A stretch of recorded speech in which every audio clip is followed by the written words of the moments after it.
Hey guys, welcome back to Flirting with Meaning. Today I wanted to catch up a little bit because it's been a week, hasn't it? So, yesterday was my day off and I had a whole day planned of all the things I need to catch up on, like my university work, my laundry. Don't even get me started on laundry. Don't even get me going on laundry. I saw a post that said I need to quit my full-time job to focus on laundry. I'm literally about to do that. Why is there always laundry? I just did all my laundry and I didn't even wear all the clothes. But at the same time I did, and they're dirty and I have to wash them again. So how are you guys doing? You doing good? Good. Me? Good. I'm just kidding. So anyway, if I had a lot to do, I had a lot planned. I was going to go grocery shopping, do this and that, everything, make appointments because making appointments is almost the hardest part of the appointment. Bringing myself to make the appointment because of my anxiety. So anyway, 8 a.m. I wake up, my coworker messages me and says, "Hey, I think somebody's getting fired because one of our positions is hiring again." And of course that sends me into a panic attack because I already am so paranoid about my job security. I don't know why. I just feel like it's really hard to get a job in this day and age. So I'm really sensitive to the topic of me possibly not having a job or my job changing or getting less hours, anything of the sort. So backstory, yesterday I had a severe panic attack because I ate a food that I thought I was allergic to. So I took 2 Benadryl and it knocked me out. So I had slept for 15 hours after this severe panic attack, woke up to have another panic attack because of my coworker, which by the way, I found out she was complaining about me to my best friends. I don't know why I'm always involved in drama. I don't seek this out. It finds me somehow. People want to be involved with drama in me. I try so hard to avoid drama.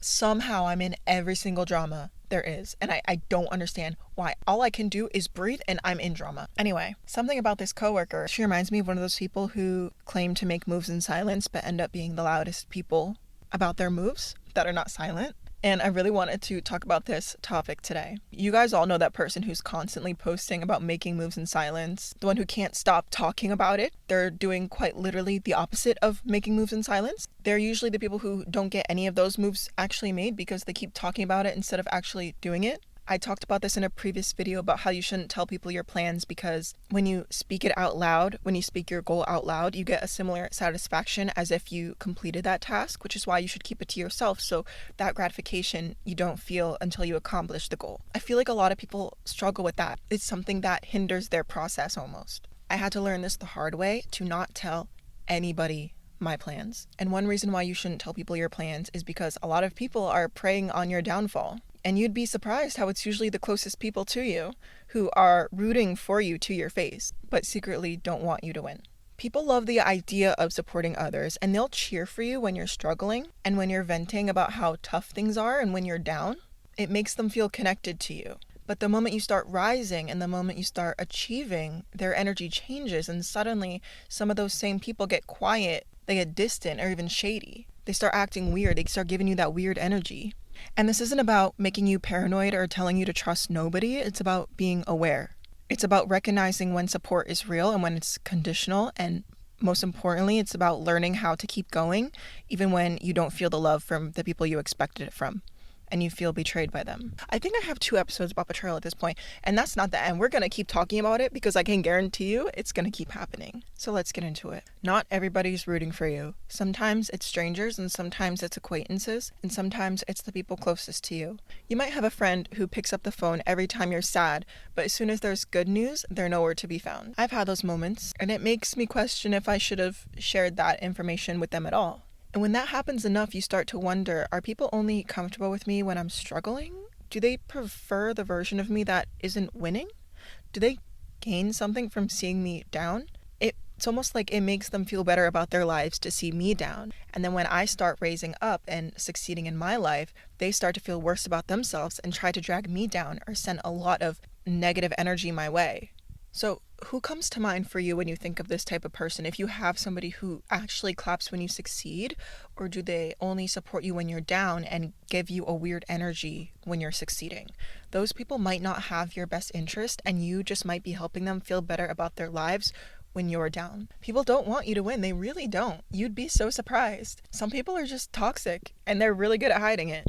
When people secretly don't want you to win, it doesn't always look obvious. It's not always somebody openly saying, I don't support you. It's always more subtle than that. It can look like silence when you share good news, or backhanded compliments, or changing the subject quickly when the focus is on you, or even sabotaging your progress by tempting you back into your old habits. This is probably one of the most common that I've experienced and seen. Or even being supportive in public but competitive behind closed doors. I've had a friend like that who would cheer me on when I would succeed and then talk badly behind me. When I had my Korean channel, which I technically still have it, I just haven't posted on it, but I had a video go viral in Korea, and a producer from a show asked me to be a part of their program, and I told my friend this, who was trying to model in Korea at the time, and she was like, oh my god, that's so amazing, that's so nice, can I see the video? So I sent her the video, and she sent it to all her friends making fun of me. That's just one example. And it's kind of like betrayal, where it often comes from the people who you thought you'd always have your back, and that's why it stings. And it's one thing when it's strangers on the internet who don't care if you win. That's completely different, and for me that's totally fine. But when it's your friends or family, or someone really close to you, it's a whole different weight.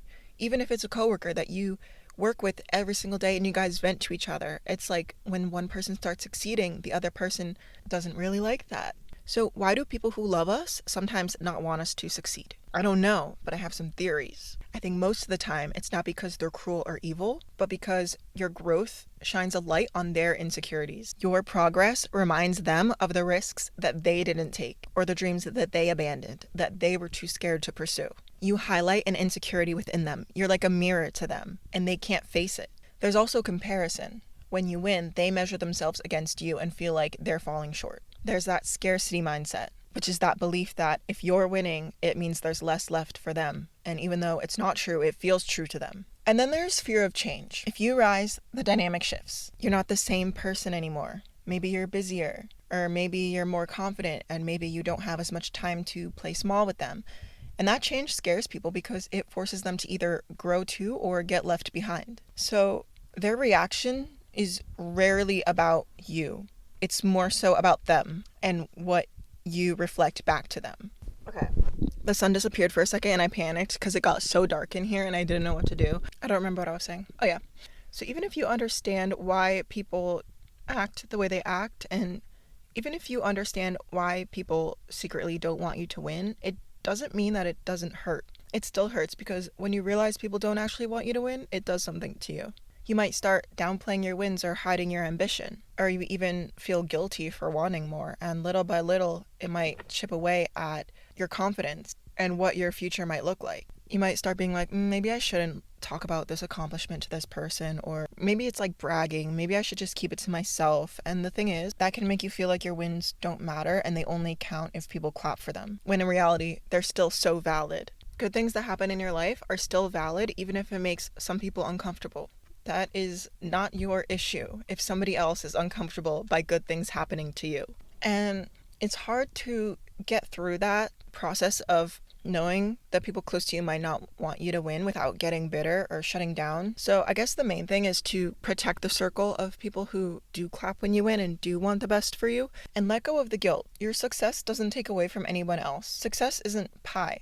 Just because you get a slice doesn't mean somebody else can't have theirs. There's enough for everybody. And then celebrate yourself. Even if nobody's clapping, just clap for you and talk about your wins. Acknowledge your growth. Don't minimize it just because you want other people to feel safer and less insecure.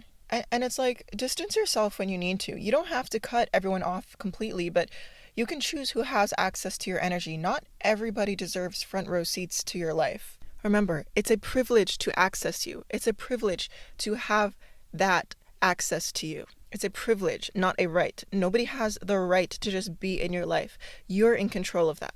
So I know this is going to sound so corny, but never think that your light is too bright.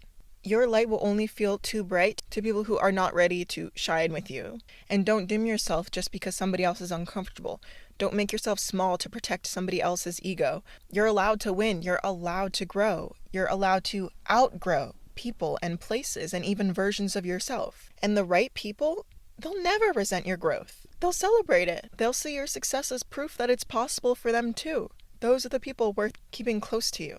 At the end of the day, you don't need a universal applause from everybody. You just need the alignment with yourself. The loudest cheerleader you'll ever need is you, because you are the one doing the work. You know how hard you work, and that alone should be such a comforting feeling that you can be your own cheerleader. So if you've been feeling like people around you don't want you to win, let me be the one to tell you, just keep going. I just saw an interview with Cardi B and Jay Shetty. I watched this yesterday, and she was saying that, you know, people can have all the looks, the talent, they can have everything, but they don't go anywhere in life because they are lazy and they're afraid, they don't have what it takes to pursue it. There's so much action. Like, you can have everything, but the action has to be placed there before you can do it. So you can say, yeah, I have this talent, I'm gonna be making these moves in silence. Never say you're making moves in silence if they're not in silence. So pretty much means you shouldn't say it at all, because it wouldn't be silent. Let the results speak for themselves. I'll be watching.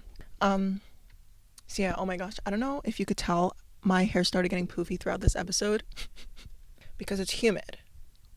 I'm wearing a tank top in October because it's humid and it's hot. Oh my gosh, wait, can I open my door for a second? This is what it looks like when my door is open. Isn't that horrendous?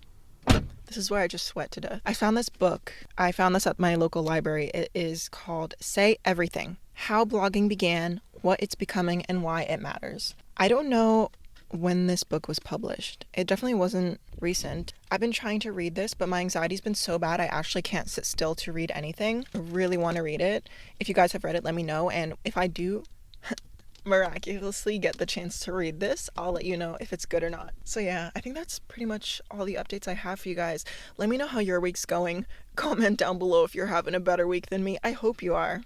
I still have the Lufthansa bear. Oh my gosh, if he doesn't ghost me, I'll show him I have a Lufthansa bear. But anyway, I'm going to head out before I pass out from heat exhaustion, and I hope you have a good week, guys. I will be back.